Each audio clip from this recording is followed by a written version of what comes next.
Drag copies. Go for launch.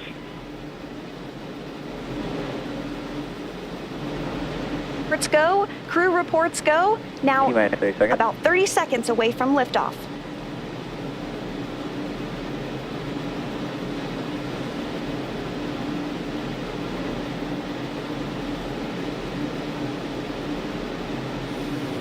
-15 seconds. T-minus 10, 9, 8, 7, 6, 5, 4, 3, 2, 1, ignition, engines full power, and liftoff of NASA Crew-8. Go Falcon, go SpaceX, and go NASA. One Alpha. Endeavour ascends, a beacon of human ambition. 1.7 million pounds of thrust now propelling Falcon 9 and Crew-8. Vehicle is pitching down range.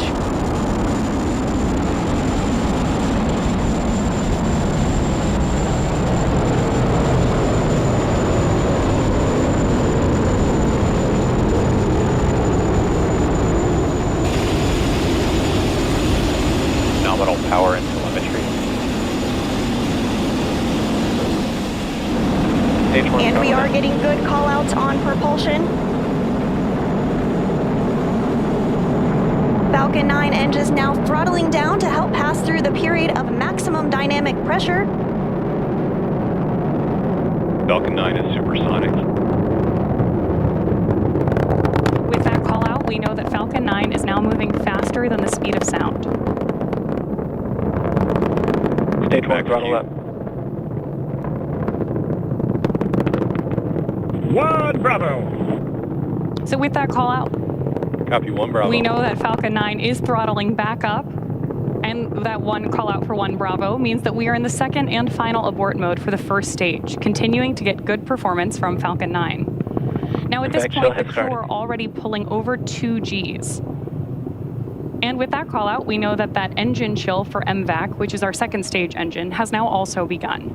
That also means we have a couple of events that are going to happen in rapid succession. First is that chill on the MVAC engine, and then we'll have main engine cutoff, or MECO, where the 9 engines on the first stage of Falcon 9 will cut off ahead of first and second stage separation. Then the Merlin vacuum engine on board the second stage will ignite and carry the Crew-8 astronauts to orbit, while the first stage begins its journey back to Earth.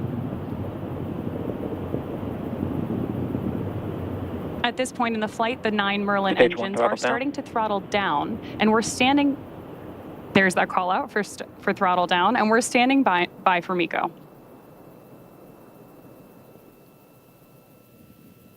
MECO. Stage separation confirmed. MVAC ignition. 2 Alpha. Copy 2 Alpha.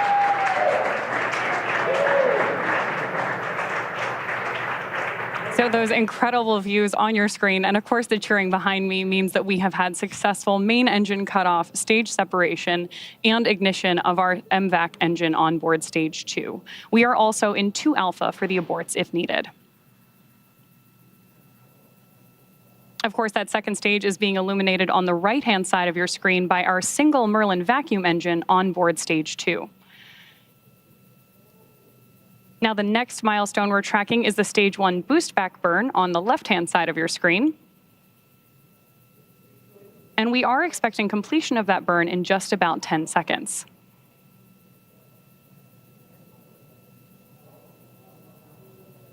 And so Crew-8 is now traveling at over 4,000 miles per hour. We're continuing to get good call outs, everything going really smoothly today. That second stage will continue firing until we reach about 8 minutes into the flight. Dragon SpaceX, trajectory nominal. Dragon. Good performance on the lone Merlin vacuum engine on the second stage. The crew's G-load dips right when we hit the separation event, and it's going to continue to build up now. Again, we just heard another call out for nominal trajectory. That was the guidance, navigation, and control officer stating nominal trajectory, or everything is looking good. Dragon is pointed in the right direction, continuing its flight uphill. This second stage will continue to fire until a little over 8 minutes into the flight, accelerating Dragon to more than 17,000 miles per hour and placing the crew in orbit. Right now, the crew is traveling at 4,500 miles per hour and is over 93 miles in altitude. That single Merlin vacuum engine can produce over 220,000 pounds of thrust in the vacuum of space, and you really see it doing the heavy lifting right now. So while Crew-8 continues on its way to the International Space Station, the first stage booster is on its way back to landing zone 1. SpaceX, trajectory nominal. Confirmation Dragon. there that the trajectory for both vehicles is looking good. Now, the first stage has a couple of events itself in order to land. At T plus 6 minutes and 16 seconds, stage 1 will begin its entry burn, which will be the first of 2 burns prior to landing. During this burn, Falcon 9 will ignite only the center engine for about 10 seconds in order to slow the vehicle down before it reaches the denser parts of the Earth's atmosphere. That will be followed by the landing burn at T plus 7 minutes and 21 seconds. This time we'll light 3 engines, and the burn will last for about 20 seconds, ending just about a minute before we expect Dragon to be inserted into orbit.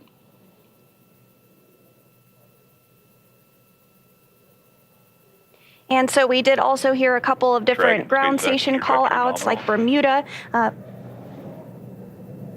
That is one of the ground Dragon. stations that we're receiving telemetry from, and everything continues to look really good with the trajectory. The crew now traveling over 6,000 miles per hour.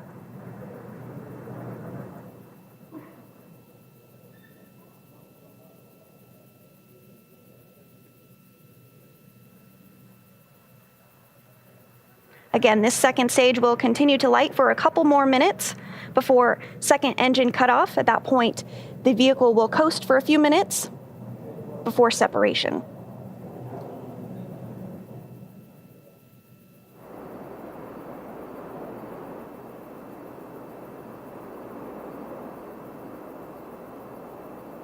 And it looks like we're starting to get some views of the Florida coast there on the first stage as it continues to make its way back to Earth. Dragon, SpaceX, trajectory nominal. Continuing to get good call-outs, everything going smoothly. Now almost 7 minutes into the flight of Crew-8. So the next milestone we're standing by for is stage 1 landing burn start.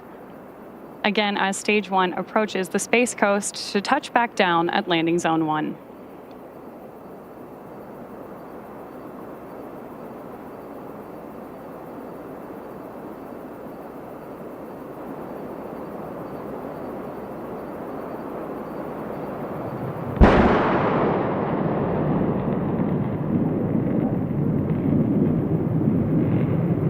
Stage 2 FTS is safed.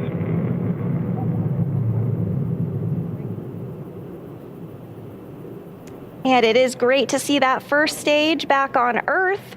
Coming up, next on the second stage is second engine cutoff. You can hear some excitement here at Hawthorne at SpaceX headquarters as that first stage successfully landed back on Earth. So second engine cutoff will take place here in just a couple of minutes. Once the lone Merlin engine cuts off and stops firing, the second stage will continue to coast for about 3 minutes until Dragon is commanded to separate. At this point, Dragon will separate from the second stage and will fly free with Crew-8 still on board and in orbit.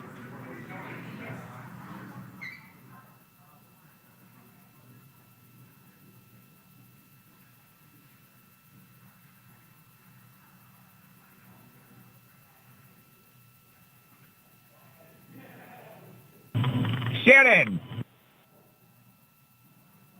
Copy, Shannon. And that call out for Shannon, indicative of Shannon, Ireland, the very last abort zone in the second stage. The Merlin engine is about to shut down. You just saw it there on your screen. Dragon SpaceX, nominal orbit insertion. Hearing good callouts following second stage cutoff. The crew is Launch in a stage nominal system or disarmed. as expected orbit. That is great news. That launch escape system, and we are getting our first view of Crew-8 inside Endeavour, 3 of them in space for the very first time.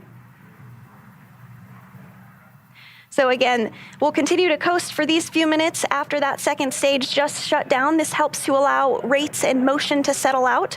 There are actually small reaction thrusters on the upper part of the second stage that can be used to counteract any residual motion, basically making sure that we're in a stable coast before Dragon separates from Falcon. We expect that separation here to occur at about the 12-minute mark into the flight. So again, we did hear that the crew has been successfully inserted into a good orbit. This is the crew in microgravity, 3 of them for the very first time, all good callouts.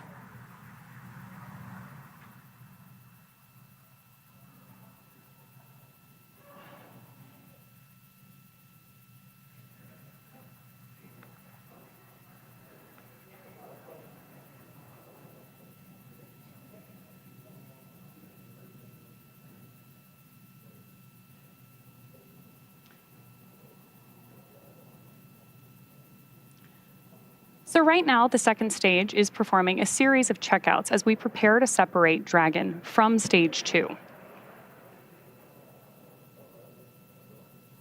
And so we will see that separation coming up in just a couple of minutes, after which a number of activation checkouts occur automatically. First, we'll be checking out 12 of the Draco maneuvering thrusters all around the service section of the Dragon spacecraft. And then we'll also begin to get ready for nose cone opening. Nose cone stays closed for the flight uphill to help protect all of those guidance, navigation, and control sensors. It also covers 4 of the Draco thrusters that will be used for the majority of the different phase burns, requiring Dragon to catch up to the International Space Station. So we are standing by for Dragon separation to occur here in just about 30 seconds from now. Of course, the view you have right now on your screen. Oh, actually, now that our view has transitioned, you're getting a great view of Dragon's heat shield. This camera is on top of stage 2 and looking up into Dragon's trunk.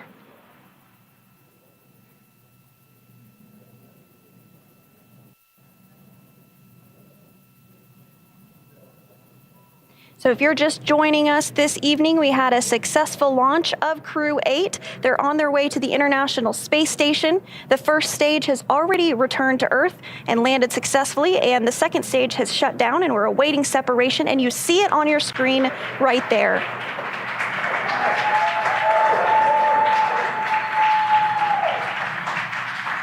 Dragon and Endeavour now flying free. Dragon, SpaceX, this is your launch chief engineer. Go ahead. Welcome to orbit.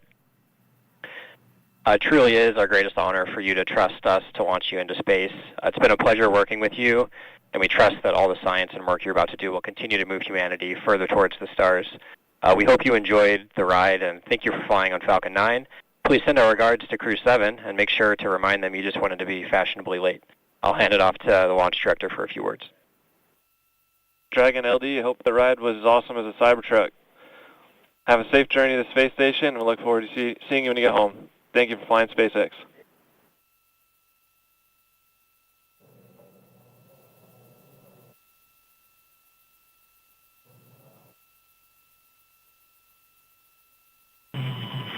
SpaceX, oh my goodness, what an incredible ride to orbit. I'm both glad and not glad that you don't have a copy of our ICS. The cheers the whole way up were incredible. A big thank you to SpaceX for incredible instructors. Tyler, I'm talking to you and your team right now. Incredible instructors, engineers, and operators. They're the reason we are now safely in orbit. A thank you to NASA, Roscosmos, CSA, ESA, JAXA, who worked together to make the International Space Station work for us all. And of course, big thank you to my family, friends, and mentors who are the reason we're here today. Over to you, Mike. Yeah, hey, Earth, just to let you know, it's kind of like a roller coaster ride with a bunch of really excited teenagers. Just want to mention the NASA community is just a really warm but steely-eyed family that does amazing things, and it kind of hugs you, but it pushes you into the unknown while watching your back. It's really been an incredible place for me to grow over these past 30-plus years, and now I'm really honored to fly this new generation spaceship with this new generation crew. Thanks to my own family for tolerating my otherworldly habits. Thanks to NASA for being the backbone of exploration that we are. And just thanks so much to our friends and colleagues at SpaceX for the awesome ride. It's great to be back in space again. And I would like to second Mike and Matt's words. I'm super excited to be here. And, I need to hear, and the words that come to my mind is that I'm so grateful and I'm thankful for everyone who got us to this point. There's no way we would have been able to do this without all the people, from all the instructors, from all the people supporting on the ground, to the folks in the kitchen who kept us fed, and Lou's out at SpaceX. I'm so grateful for everyone, and I just want to give a big thanks to my family and friends who came from all over the world to see this. Thank you for supporting me through all the days of waiting to get to this point. Thank you for everything, and I want to give a quick shout out to my sisters who couldn't make it, Brenda and Patty, and then I also want to give a nod to Syracuse who supported me through everything, and I am in a New York state of mind right now. It is amazing. Thank you for everything.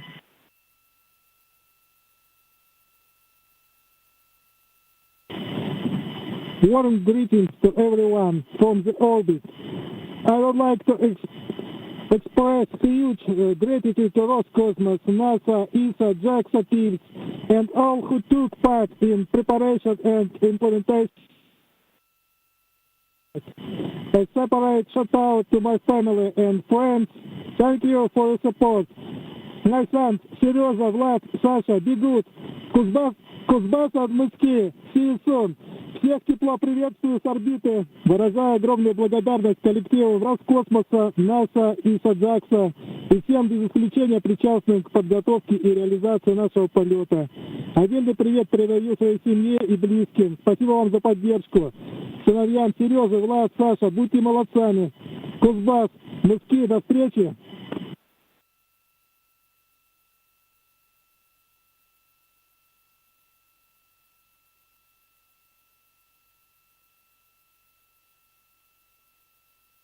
Dragon, we copied all, and we see the vehicle chasing down the International Space Station on orbit. Nose cone opening is in progress. We saw nominal dehumidifier activation and service section Draco checkouts. With that, your go to raise visors. And I've got one final note. We have a tradition on board this spacecraft for its travelers to bring a small token, a zero-G indicator, if you will, to clearly demonstrate the free-floating nature of objects traveling in orbit around the Earth. And I wonder if you've brought anything fitting that description.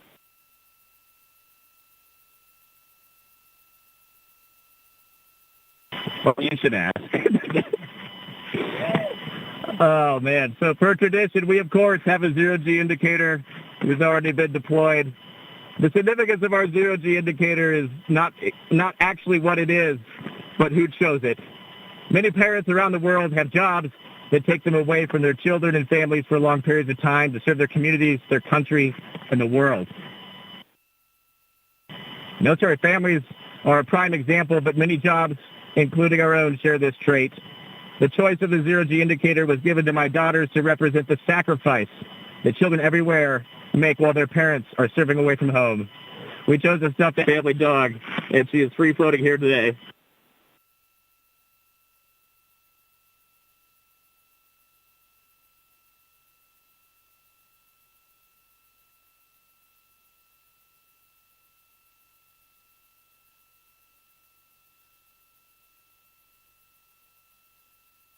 Matt, we copied all. Good words. I think we don't have video inside the capsule. We'll have to come back with you in a minute for a video of that stuffed dog. No worries, thanks.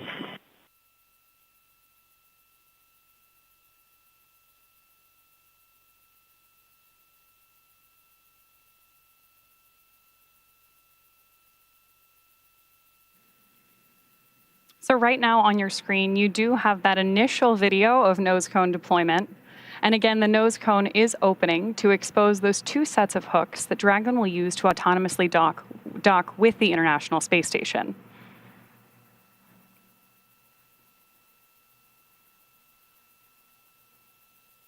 Of course, loved hearing that crew's description of their zero-G indicator, and we're standing by for those views. Zero-G indicators really do become an important symbol of microgravity flight and the communities behind each mission.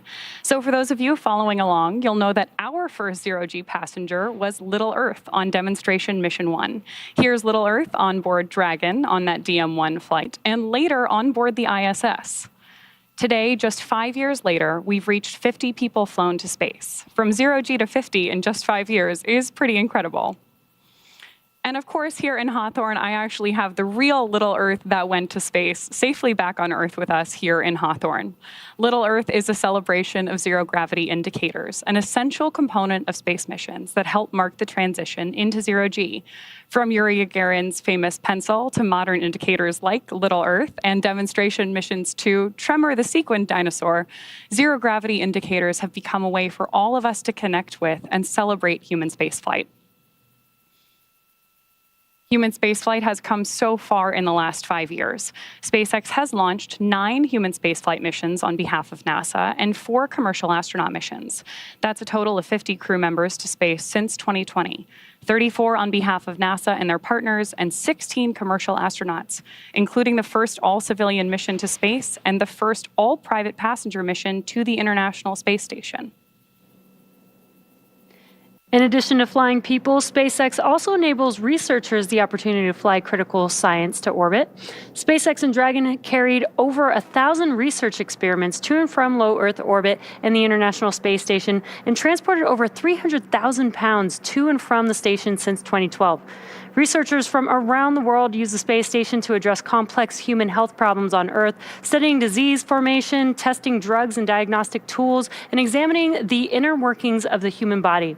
At any one time, the station hosts hundreds of investigations spanning every major scientific discipline from physics to microbiology.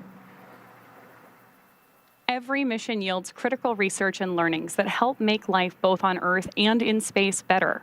From DNA sequencing to 3D printing, studies on the space station test a variety of technologies, systems, and materials that will benefit life on Earth and be needed for future long-duration exploration missions. Yes, and forward bulkhead Draco checkouts, and we see an upcoming burn in 23 minutes, 2-3.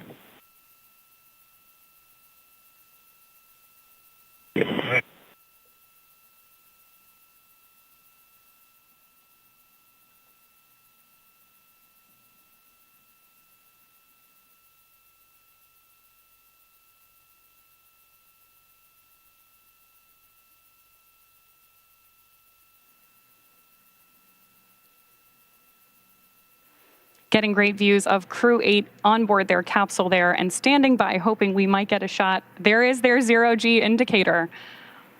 Loved hearing the crew's description of who chose this animal and why, and everything that it means to them, to their mission, and obviously the community standing behind each of these 4 astronauts.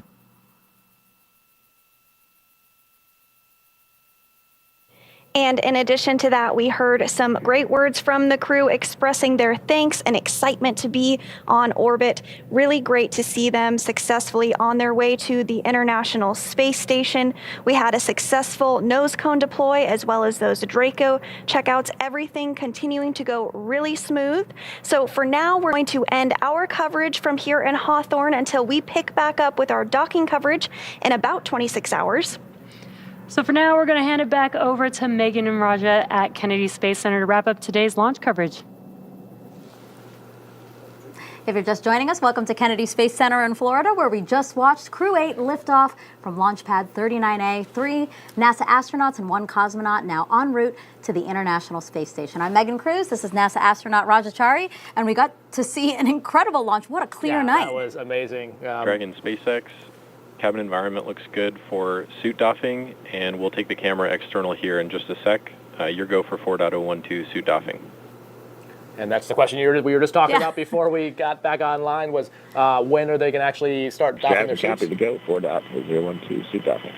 And so you heard the calls there. So first they wait for the nose cone to get open. They wait for the Dracos to be safed, which was the launch escape system. And then once they've verified the cabin atmosphere is good, that's when they can take off their suits. And as you heard them say, they're going to take the cameras external, is basically they're taking off their spacesuit. And it's pretty sweaty.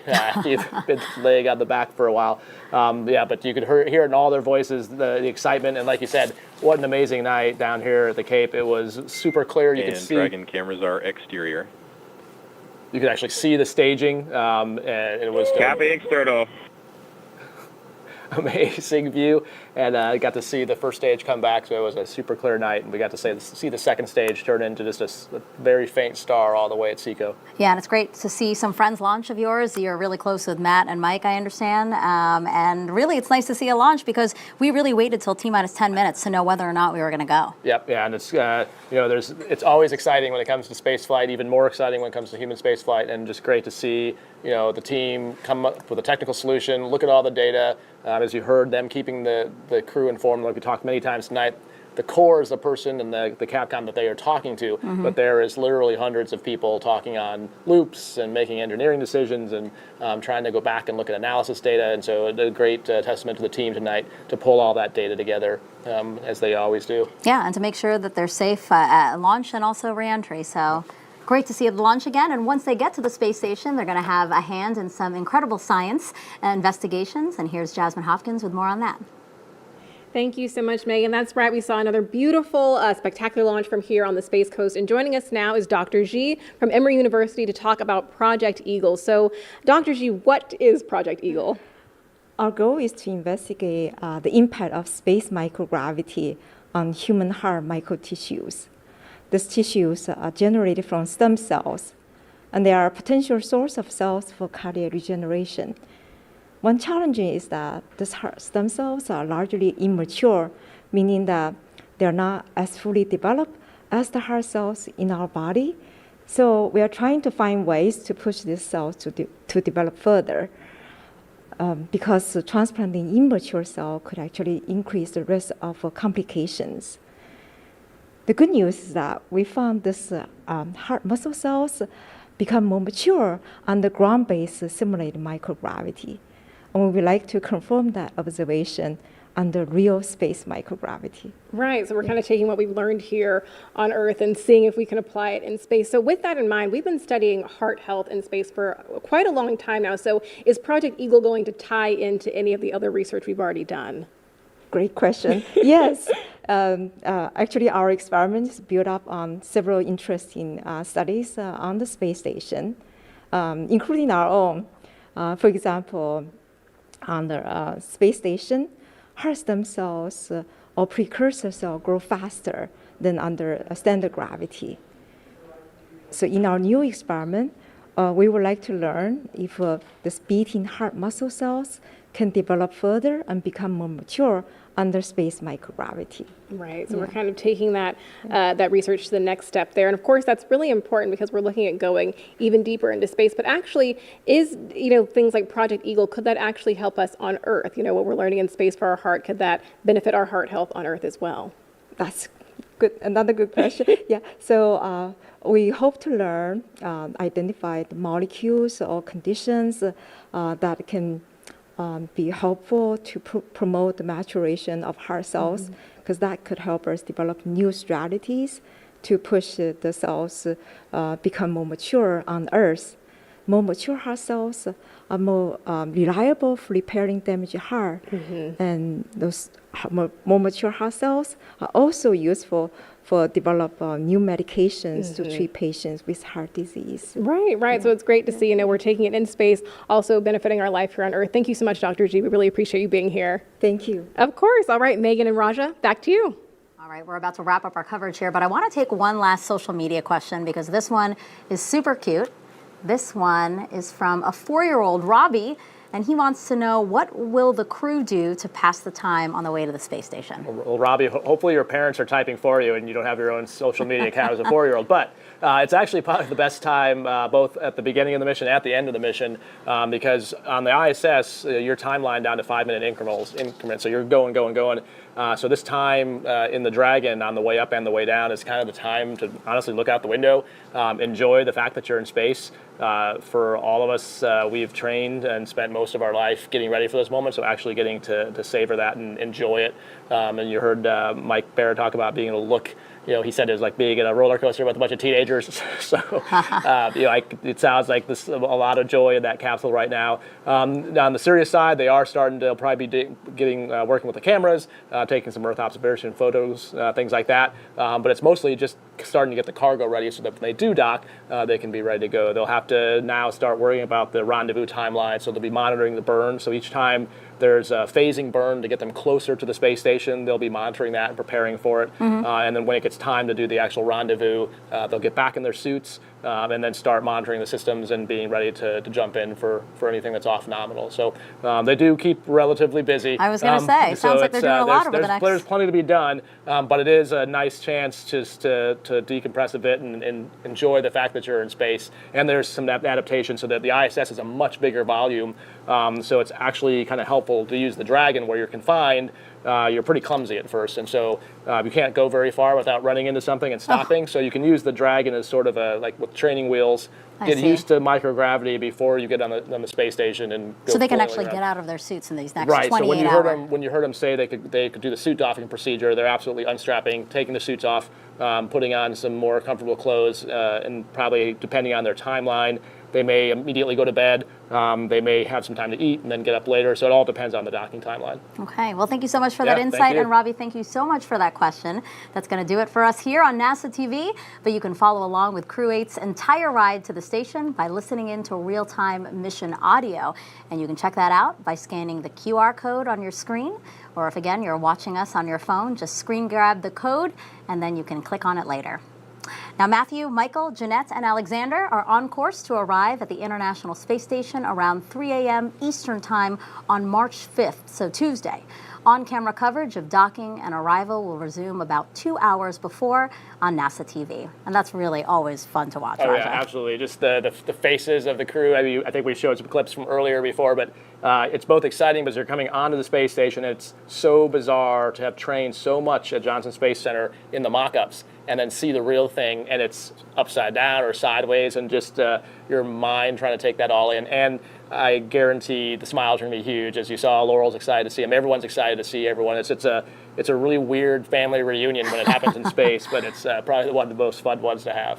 Well, and of course, before we sign off from Kennedy, I want to thank Rajachari for joining us, co-hosting his second launch with us. I hope you had a good time. I did, yeah. Okay. I outwore the jinx this time, so I Thank finally you. got.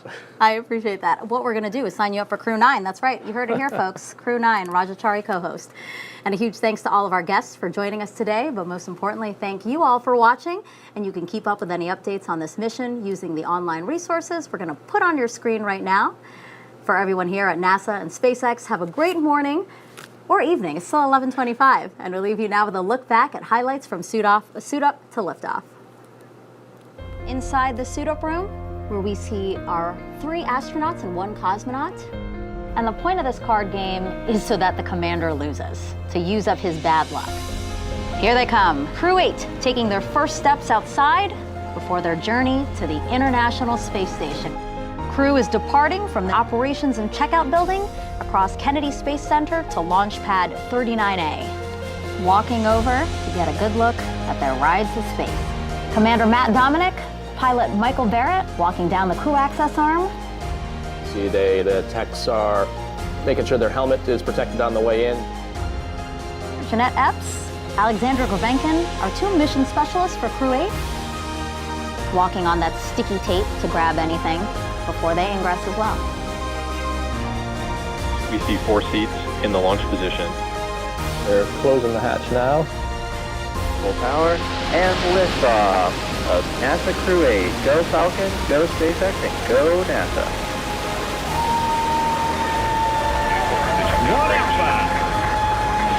Endeavour ascends, a beacon of human mission. 1.7 million pounds of thrust now propelling Falcon 9 and Crew-8.